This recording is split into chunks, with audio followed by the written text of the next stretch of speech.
ഖുർആനിൽ ഈ സെക്റ്റിന്റെ സീന് പോലെ തന്നെ മറ്റൊരു സീനിനെ കാണാം.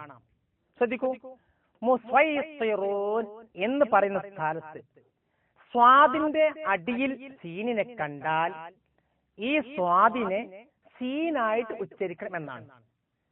സ്വാദിന്റെ അടിയിൽ സീനിനെ കണ്ടാൽ ഈ സ്വാദിനെ സീനായിട്ട് ഉച്ചരിക്കണം, മുസ്തൈത്തിറൂൻ എന്ന്.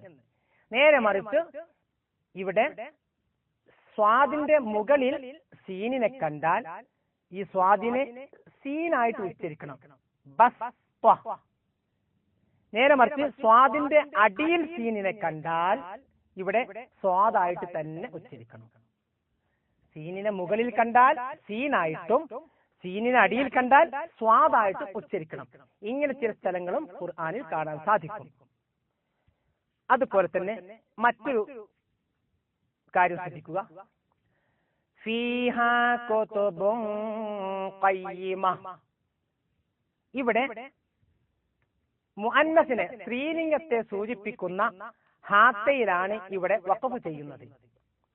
സ്ത്രീലിംഗത്തെ സൂചിപ്പിക്കുന്ന ഹാത്തയിൽ വഖഫ് ചെയ്യുമ്പോൾ ഈ തായിനെ ഹ ആയിട്ട് ഉച്ചരിക്കണം എന്നാണ്. ഫീഹാ കുതുബുൻ ഖയ്യിമ എന്നുള്ള തായിനെ ഹ ആയിട്ട് ഉച്ചരിക്കണമെന്നാണ്. ഫീഹാ കുതുബുൻ ഖയ്യിമ.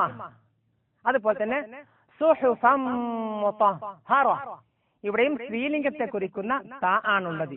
ഇതിനെയും ഹ ആയിട്ട് ഉച്ചരിക്കണം എന്നാണ്. ഫീഹാ സുഹുഫുൻ സുഹുഫൻ മുതഹറ ഫീഹാ കുതുബുൻ ഖയ്യിമ. ഇതുപോലെ ഈ വേറെ ഒരുപാട് സ്ഥലങ്ങളിൽ ഖുർആൻ ഇതേപോലെ ഹാത്തയെ കാണാൻ സാധിക്കും. സൂറത്ത് ബലദിലും അതേപോലെ സൂറത്തുകളെല്ലാം ഹാത്തയെ ധാരാളം കാണാം. സൂറത്തുൽ ഗാശിയയിലും എല്ലാം ഇവിടെയെല്ലാം ഹാത്തയെ ഹ ആയിട്ട് ഉച്ചരിച്ച് സ്റ്റോപ്പ് ചെയ്യേണ്ടതാകുന്നു. ഇത്രയുമാണ് വഖഫിനെ സംബന്ധിച്ച് പറയാനുള്ളത്. സഹോദരന്മാരെ, തജ്വീദ് പഠിക്കുമ്പോൾ വളരെ പ്രധാനമായി ശ്രദ്ധിക്കേണ്ട ഒരു സബ്ജക്റ്റാണ് അന്നിളാമു സൗത്തി. നാം ക്ലാസ് ആരംഭിച്ചപ്പോൾ തന്നെ പറഞ്ഞ ഒരു വാക്ക് നിങ്ങൾക്ക് ഓർമ്മ ഉണ്ടാകും.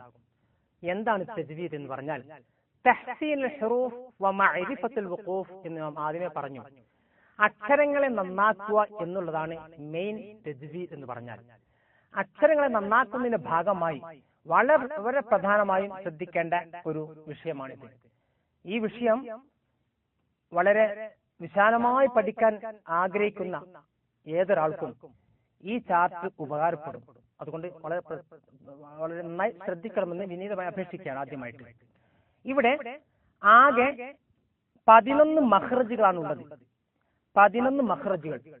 പഴയ കാലത്ത് 20ഉം 17ഉം പല എണ്ണങ്ങളും പറഞ്ഞിരുന്നെങ്കിലും ഇപ്പോൾ ഭാഷാ പണ്ഡിതന്മാർ അതിനെ ഗവേഷണം ചെയ്ത് ഏകദേശം 11 മഖ്റജുകളിൽ ഒതുക്കിയിരിക്കുകയാണ്.